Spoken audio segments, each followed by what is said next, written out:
জোরে বলেন কে? আরো জোরে আওয়াজ দিয়ে বলেন কে শিক্ষা দিয়েছে?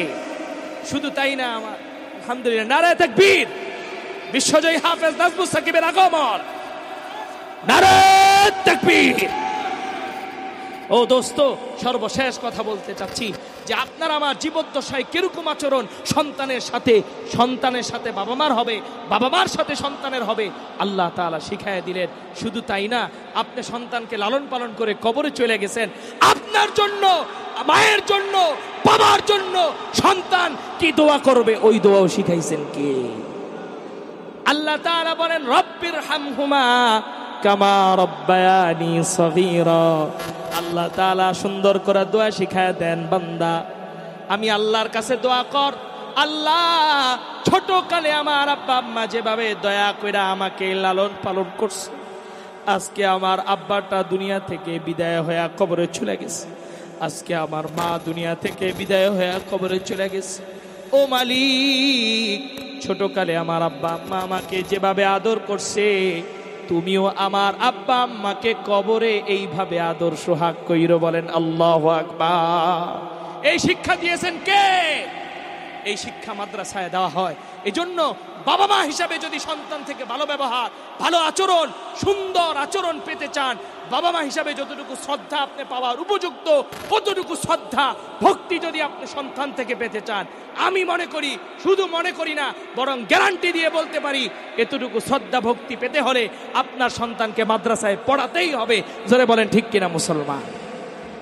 আল্লাহ পাক আপনাদের প্রত্যেককেই যেই কথাগুলো বললাম এই কথাগুলোর উপর আমল করার তৌফিক দান করেন। সকলে পড়ি আমিন। সংক্ষিপ্ত 2-3 মিনিট একটু তেলাওয়াত করি। বিশ্বজয়ী হাফেজ নাজমুস সাকিব সাহেব বাংলাদেশের একজন গর্ব। জোরে বলেন ঠিক কিনা? আওয়াজ আসতে কেন? জোরে বলেন ঠিক কিনা? আমার দেশের ক্রিকেট অঙ্গনে লক্ষ লক্ষ কোটি কোটি টাকা, মিলিয়ন বিলিয়ন ডলার খরচ করে তাদেরকে বাংলাদেশ থেকে বিভিন্ন রাষ্ট্রে নিয়ে যাওয়া হয় খেলাধুলা করার জন্যে। আমরা বিনিময়ে দেখতে পাই বিগত দিনে একটা বিশ্বকাপও বাংলাদেশে আসে নাই। আওয়াজ দেন ঠিক কিনা? ক্রিকেটের কথা বললাম, ফুটবল তো জীবনে এত খেলারই চান্স পায়, ঠিক কিনা? এত জীবনে খেলারই চান্স পায় নাই, 32টা দলের মধ্যেই চান্স পায় নাই। অথচ এরকম আমাদের দেশের এরকম সোনার ছেলে বিশ্বজয়ী হাফেজ নাজমুস সাকিব সহ অসংখ্য হাফেজে কোরআনরা বাংলাদেশের পতাকাকে বিশ্বের দরবারে একবার দুবার নয়, এ পর্যন্ত শত শত হাফেজে কোরআন বাংলাদেশের পতাকাকে বিশ্বের দরবারে প্রথমে নিয়ে গিয়েছেন। অত্যন্ত আফসোসের সাথে জানাতে হয়, ক্রিকেটাররা সিরিজ জিতলে তাদেরকে রাষ্ট্রীয় সংবর্ধনা দেওয়া হয়, তারা বিভিন্ন প্রোগ্রামে বিভিন্ন গেম খেলায় জিতলে তাদেরকে সংবর্ধনা দেওয়া হয়, বাংলাদেশের কোরআনে হাফেজদেরকে কোনো সংবর্ধনা দেওয়া হয় না। আমি বলতে চাই, এটা হচ্ছে হাফেজদের সাথে বৈষম্য করা হয়। জোরে বলেন ঠিক কিনা? আমরা আজকে এই বাড্ডার প্রোগ্রাম থেকে এই বৈষম্য আমরা মানি নাই। যে বৈষম্য বিরোধী আন্দোলনের মাধ্যমে বিগত 15 বছরের ফ্যাসিস্ট সরকারকে বাংলাদেশের মানুষ বিতাড়িত করেছে, আমরা আমাদের দাবিকে সুন্দরভাবে উপস্থাপন করতে চাই। মাননীয় প্রধান উপদেষ্টা সহ বর্তমান সরকারের সকল নেতৃবৃন্দদেরকে আমরা এই উদাত্ত আহ্বান করতে চাই, বাংলাদেশের কোরআনে হাফেজদেরকে রাষ্ট্রীয় সর্বোচ্চ সম্মাননা 21 পদক প্রদান করা হোক। জোরে বলে ঠিক কিনা মুসলমান?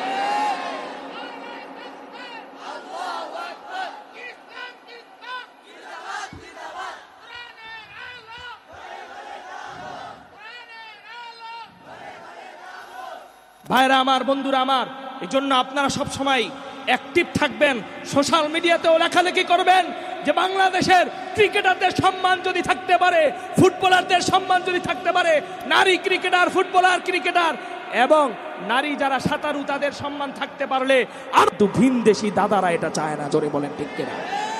আর যারা বলেন ঠিক কিনা? আমরা বলে দিতে চাই, বিগত 15 বছর দাদা বাবুরা তোমরা বাংলাদেশকে খেয়েছো, আর খাওয়ার সুযোগ নাই। বাংলাদেশে ইসলামী রাষ্ট্র কায়েম করাই এখন মুসলমানদের প্রথম লক্ষ্য। জোরে বলেন ঠিক কিনা মুসলমান?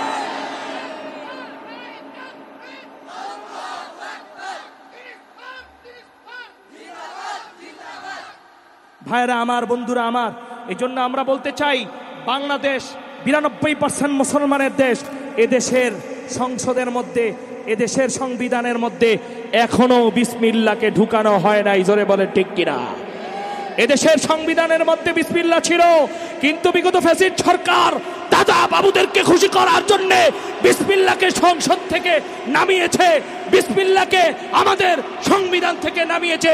শুধু তাই না, মদের আইনকে সংবিধানে পাশ করেছে। আমরা বলতে চাই, আজকে বাংলাদেশ স্বাধীনতা অর্জন করেছে, দীর্ঘ 5 মাস হয়ে গেল, এখনো কেন সংবিধানে বিসমিল্লাহকে যুক্ত করা হলো না? বাংলাদেশের মুসলমানরা জানতে চায়। জোরে বলে ঠিক কিনা মুসলমান? ভাইরা আমার, বন্ধুরা আমার, এই জন্য আপনারা কোরআনে হাফেজদের সাথে থাকবেন তো ইনশাআল্লাহ, মৃত্যু পর্যন্ত থাকবেন তো ইনশাআল্লাহ, এই দারুল ফুরকান মাদ্রাসার সাথে থাকবেন তো ইনশাআল্লাহ, সন্তানদেরকে দিবেন তো ইনশাআল্লাহ। আগামী বছর এর চাইতে আরো বড় প্রোগ্রাম হবে ইনশাআল্লাহ। আল্লাহ তাআলা কবুল করুন, আমিন।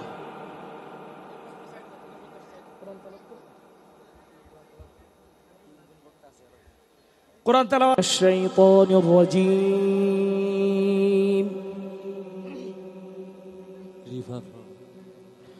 বিসমিল্লাহির রহমানির রহিম।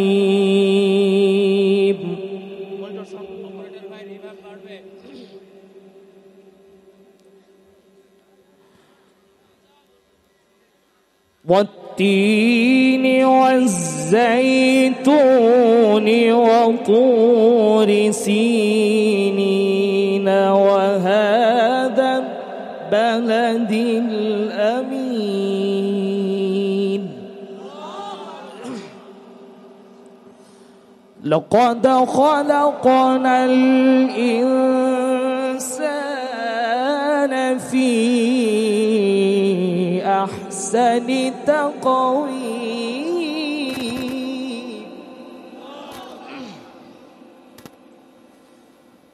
ثم رددناه أسفل سافلين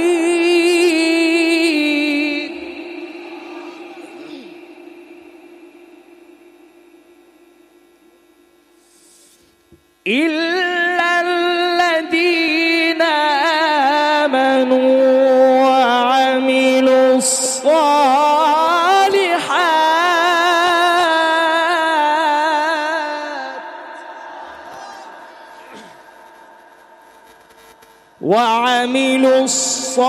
الصالحات فلهم أجر غير ممنون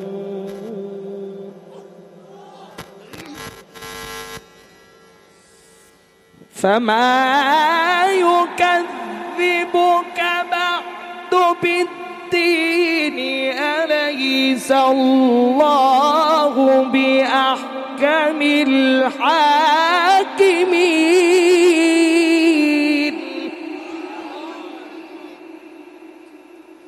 فما يكذبك بعد بالدين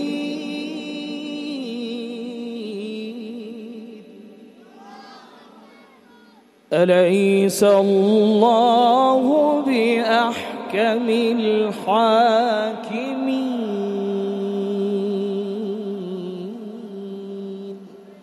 صدق الله العظيم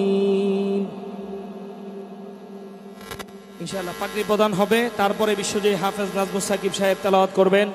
আজকের যিনি প্রধান আলোচক, হুজুরের বয়ান শুনলে হৃদয়ে গলে যায়, মুমিন অজুর ধারায় কান্না করে, আজকে এই ময়দান থেকে কান্না করে তওবা করে গুনাহ মাফ করায় যাবেন কে কে? নারে তাকবীর বলে হাত তুলেন। নারে তাকবীর, নারে তাকবীর, লিল্লাহে তাকবীর, নারে তাকবীর। একজনও যাবেন না ইনশাআল্লাহ।